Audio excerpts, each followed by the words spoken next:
રોજ રાત્રે 12 વાગ્યા પછી ભાજપના નેતાઓના સપનામાં સાવરણો આવે છે. આમ આદમી પાર્ટીનો સામાન્ય કાર્યકર્તા ટોપી સફેદ ટોપી પહેરીને ફરતો હોય એવું દેખાય છે અને એટલા બધા ડરે છે કે રોજ રાત્રે પોલીસ આવે છે. ગુજરાતમાં છેલ્લા 1 મહિનાથી રાતના 12 વાગ્યા પછી આખા ગુજરાતના એસપી ડીવાયએસપીઓ આમ આદમી પાર્ટીના કાર્યકર્તાઓને એરેસ્ટ કરવા માટે સક્રિય થઈ જાય છે. માત્ર છેલ્લા 3 દિવસની ઘટના કહું તો 2 દિવસ પહેલા કોડીનાર પોલીસ, પોરબંદર પોલીસ, સુરેન્દ્રનગરમાં જોરાવરનગર પોલીસ, ગઈકાલે રાત્રે ભાવનગર પોલીસ, એની પહેલા જામનગર પોલીસ. રાત્રે 12-1 વાગ્યા પછી આમ આદમી પાર્ટીના જે મહત્વના હોદ્દેદારો છે કે જેઓ ચૂંટણી વ્યવસ્થા સંભાળે છે એના ઘરે જાય.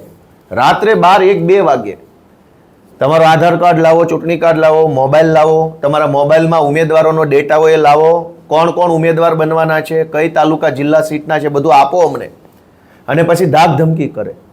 રોજ રાત્રે ભાજપના નેતાઓને 12 વાગ્યે સપનામાં સાવરણો આવે છે, કેજરીવાલનો ચહેરો દેખાય છે અને તરત પછી પોલીસને મોકલે છે અને પોલીસ રોજ રાત્રે આમ આદમી પાર્ટીના કાર્યકર્તાઓ પર ખોટી એફઆઈઆર કરે છે. અને ખોટી એફઆઈઆરમાં પણ એક પેટર્ન છે. એટલો બધા